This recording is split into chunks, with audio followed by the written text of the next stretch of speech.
जय जिनेन्द्र। मैं संगीता महेंद्र ओसवाल, गुरुवार पेट संस्कार वाटिका से, और आज का मेरा टॉपिक है सम्यक ज्ञान।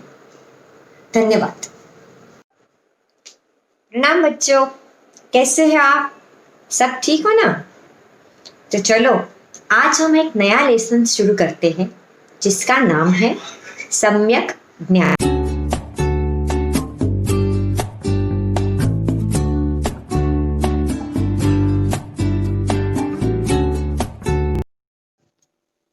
जय जिनेन्द्र। हमारी इस पाठशाला की शुरुआत हम सबसे पहले प्रार्थना से करते हैं। सकल विश्व का जय मंगल हो, ऐसी भावना बनी रहे। अमित परहित करने को मन सदैव तत्पर बना रहे। सब जीवों के दोष दूर हो, पवित्र कामना उलसे। सुख शांति सब जीवों को हो, प्रसन्नता जन मन विलसे। प्रसन्नता जन मन विलसे। जैसे इस प्रार्थना में सभी विश्व का मंगल हो ऐसी प्रार्थना की है, वैसे ही आज का हमारा पाठ भी सम्यक ज्ञान पर आधारित है, जिसमें हमारे मन को और हमारे तन को, हमारी आत्मा को एक नई सीख है कि हम सारे जगत के कल्याण के लिए भी प्रार्थना करें। तो चलो बच्चों, आज का हमारा ये नया पाठ शुरू करते हैं जिसका नाम है सम्यक ज्ञान। अब आप कहेंगे कि टीचर, ज्ञान तो हमें पता है, ये सम्यक ज्ञान भला क्या है? ठीक है, आपको मैं एक छोटा सा एग्जाम्पल देती हूँ। आप सभी स्कूल जाते हो, जो रेगुलर स्कूल है आपकी, उसमें जाते हो, और उस स्कूल में आप कई सब्जेक्ट पढ़ते हो, जैसे कि हिस्ट्री है, ज्योग्राफी है, मैथ्स है, साइंस है, और इन सबको पढ़ के आपको बहुत सारा नॉलेज मिलता है दुनिया के बारे में और विश्व के बारे में। और जब एग्जाम का समय आता है तब आप बहुत जम के पढ़ाई करते हो, कहीं कुछ ना ज्यादा से ज्यादा 80 to 90% तो हमको मिलने चाहिए, और फर्स्ट नंबर आए तो वाह भाई वाह, बहुत अच्छी बात है। तो एग्जाम के लिए आप बहुत पढ़ाई करके एग्जाम देने के लिए जाते हो। अब जब आप एग्जाम देने के लिए जाते हो और आपको राइट आंसर पता है, आपको राइट आंसर पता है, फिर भी अगर आपने वहां पे रॉन्ग आंसर लिखा तो क्या होगा पता है? 0 मार्क्स मिलेंगे आपको और फेल हो जाओगे। बस राइट उसी तरह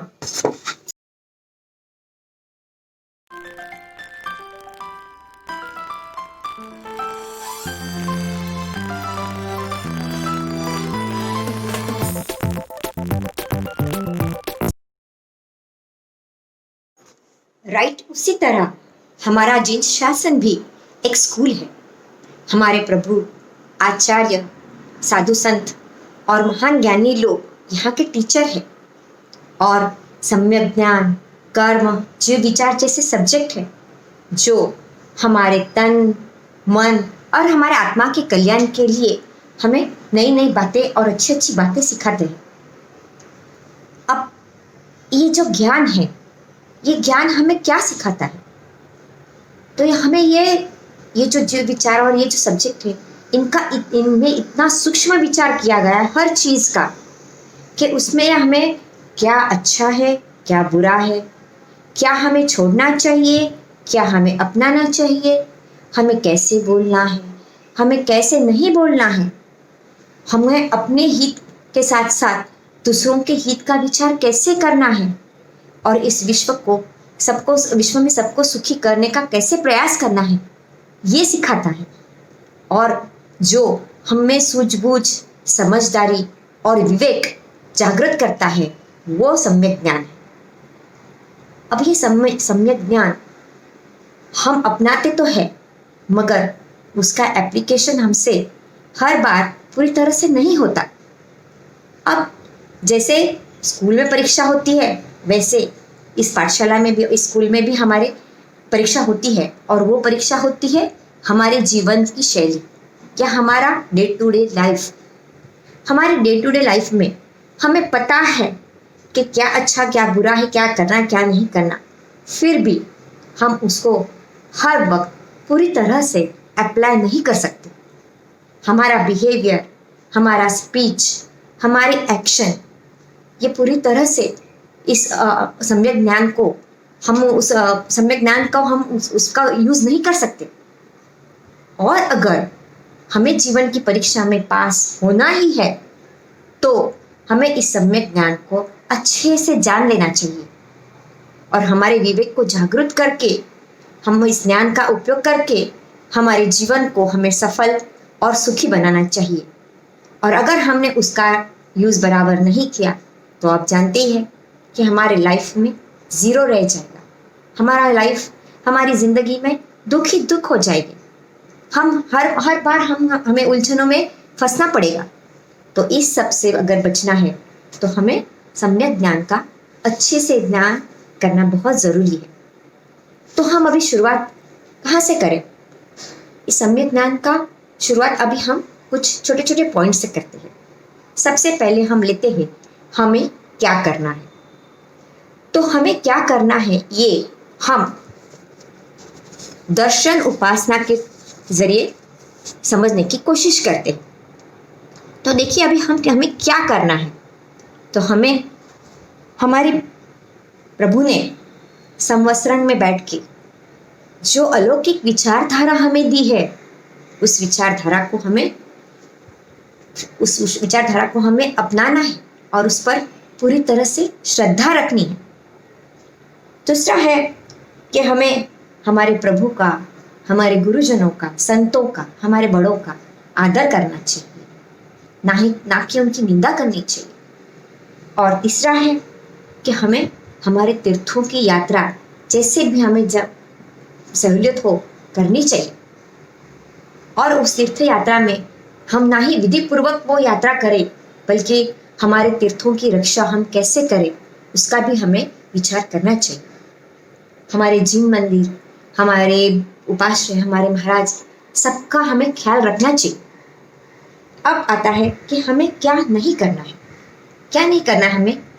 तो इन सब जिन मंदिर है, हमारे साधु साध्वी है, इनका कभी उपहास करना नहीं चाहिए, उनकी कभी निंदा नहीं करनी चाहिए। और हमारे जो साधु साध्वी है, कभी भी उनका उपहास नहीं करना चाहिए, नहीं तो हम कितने बड़े पाप कर्म में बन जाएंगे, मालूम है आपको। तो इस पाप कर्म से बचने के लिए और अपने मन को जागृत करने के लिए इस सम्यक ज्ञान का हमें उपयोग करना ही पड़ेगा। दूसरा पॉइंट आता है गुणों की उपासना, यानी हमारा बिहेवियर ऐसा चाहिए कि किसी को भी हमारे बिहेवियर से तकलीफ नहीं होनी चाहिए।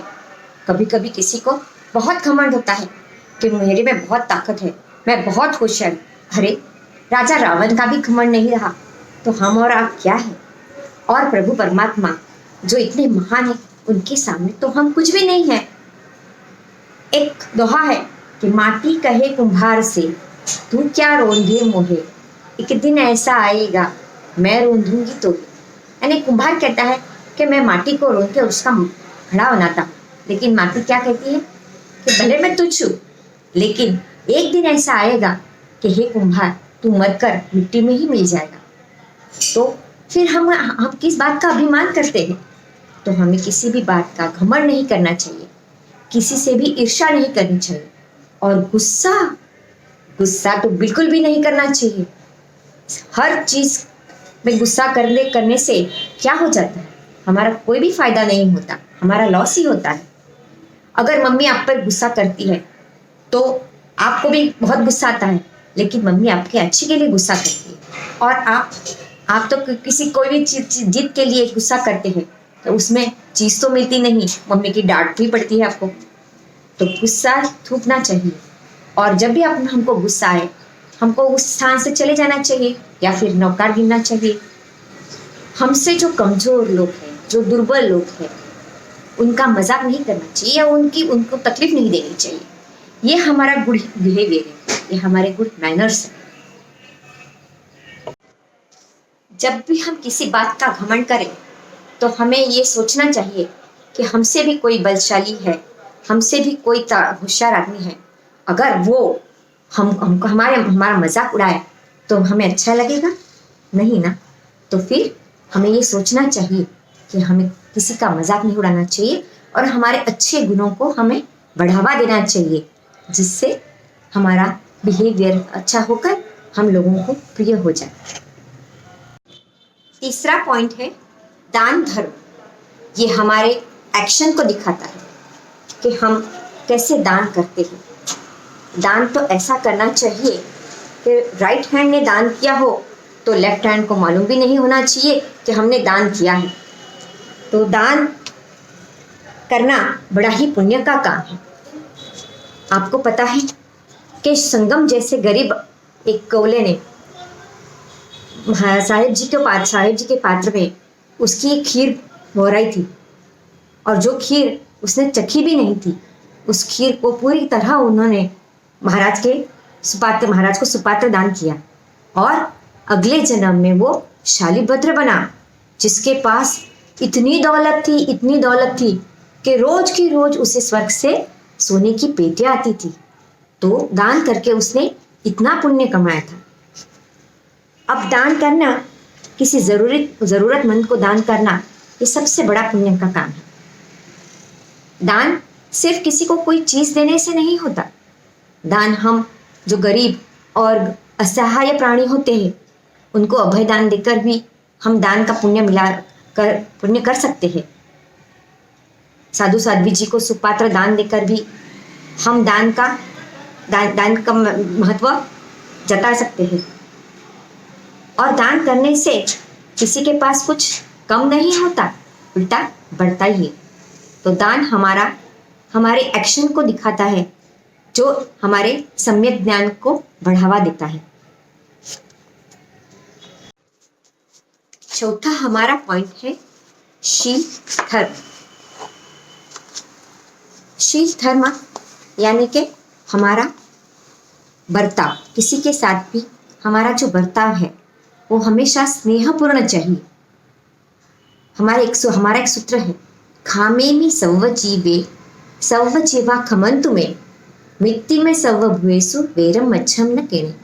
यानी इस विश्व के सभी जितने भी प्राणी हैं, मनुष्य प्राणी हैं, सभी के प्रति मेरे मन में क्षमा भावना हो और उनके मन में भी मेरे प्रति क्षमा भाव हो, किसी के साथ मेरा कोई भी वैर ना। तो हमारा मन हमेशा स्नेह और ममता से भरा हुआ होना चाहिए। अगर हमारे उठने बैठने में, चलने फिरने में मैनर्स नहीं हो तो लोग हम पर हंसेंगे। अगर हमने जोकर की तरह कपड़े पहने तो लोग हंसेंगे ना। तो ढंग से कपड़े पहनना, ऐसे कुछ भी बोलना, किसी के साथ भी हंसना, जोर जोर से हंसना, जोर जोर से बोलना, तो लोग क्या कहेंगे, इसको तो कुछ मैनर्स ही नहीं है, कैसे हंस रहा है, कैसे बोल रहा है। तो हमारे बोलने में, हमारे उठने बैठने में, हमारे कपड़ों में, सब जगह हमारे मैनर्स दिखने चाहिए और सब वो सलीकेदार चाहिए।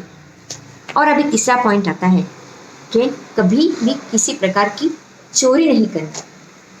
चोरी तो अगर चोर करता है तो कभी ना कभी तो पकड़ा जाता है, और फिर एक बार चोर बनने का ठप्पा हम पे पड़ गया तो अगर हमने चोरी भी नहीं की तो लोग हमको कहेंगे हाँ यही चोर है।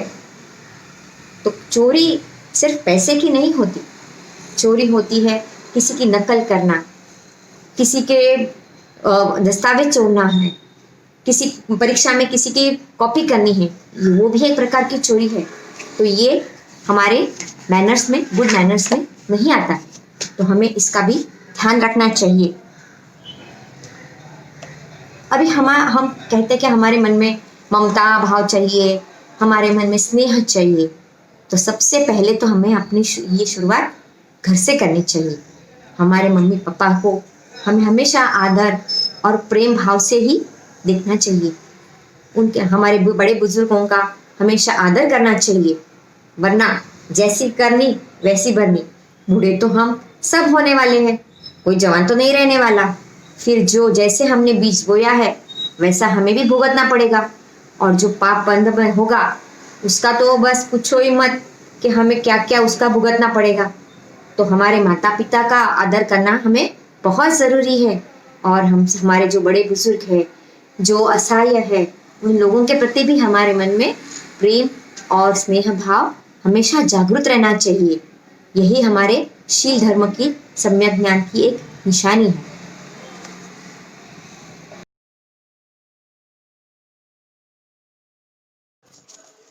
फिर आता है तप धर्म। जैसे आग में चलकर सोना और भी निखर जाता है, वैसे छोटे मोटे तप करके हमारा तन मन और हमारे आत्मा का भी कल्याण होता है और वो और निखर जाते हैं। अब हमारे उम्र के हिसाब से हमें छोटा मोटा तप करना ही चाहिए। कभी एकादश ना करो, कभी व्यास ना करो, कुछ भी नहीं जमा तो चौयार और नौकार से भी कर सकते हैं, उसमें भी बड़ा लाभ है। हम लोगों को सिर्फ ऐसा नहीं है कि उपवास करना चाहिए या एकादश व्यास ना करना चाहिए, वही व्रत होता है। अगर हम सामयिक करते हैं, मनोभाव से सामयिक करते हैं, किसी सूत्रों का अध्ययन करते हैं, तो वो भी किसी व्रत से कम नहीं है। अभी ये हमारे छोटे दोस्त देखो ना, सूत्र का अध्ययन कर रहे हैं, उस सूत्र का अर्थ भी मालूम है, लेकिन उसका अमल कर रहे हैं। देखो क्या कर रहे हैं वो।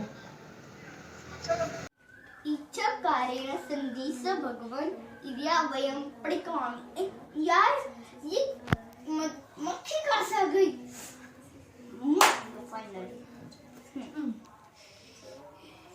इच्छामि पड़िकम्यम इदिया वियाय विराहनाय गमना गमने पानस गमने व्यक गमने हर्यक गमने ऊषा उत्तिंग पनग दग। वाह चीटी, ये पकड़ा। क्या क्या कर रहा है? मैं ये चीटी को जाने नहीं दे रहा हूँ। दिव्या बबलो है तो में तो ये मेरा 11 हो गया। चल दिव्यांश बाहर बटरफ्लाइज पकड़ने जाते हैं। चल 1 मिनट रुको। क्या तुम लोग तू चींटी को पकड़ रहा है, मक्खी को मार रहा है और तू ये ऐसा सोच रहा है। तुम लोग एरिया में क्यों लर्न कर रहे हो? पप्पा ने बोला इसके लिए नहीं लर्न करना आता है कोई भी सूत्र। हमें उसके मतलब के साथ लर्न करना चाहिए ताकि हम वो हमारे डे टू डे लाइफ में यूज कर सकते हैं। इसका मतलब क्या है? इलियावे का मतलब है कि हम छोटे से छोटे कोई भी जीव को क्षमा मांगते हैं अगर हमने उनको कोई भी दुख पहुंचाया या उनको हानि पहुंचाई हो, और तुम लोग वो पढ़ते पढ़ते ही उसको मार रहे हो। मैत्री भावनु पवित्र झरणु मुझ हैया मावया करी।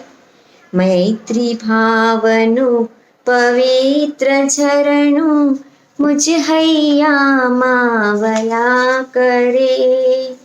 शुभ थाओ आ सकल विश्वनु एवी भावना नित्य रहे। वीर प्रभुनी धर्म भावना हये सौ मानवताए। वैर झैर ना पापत जीने मंगल गीतो ही गावे। मैत्री भावनु पवित्र झरणु मुझ हैया मावया करे। शुभ थाओ आ सकल विश्वनु एवी भावना नित्य रहे। धन्यवाद।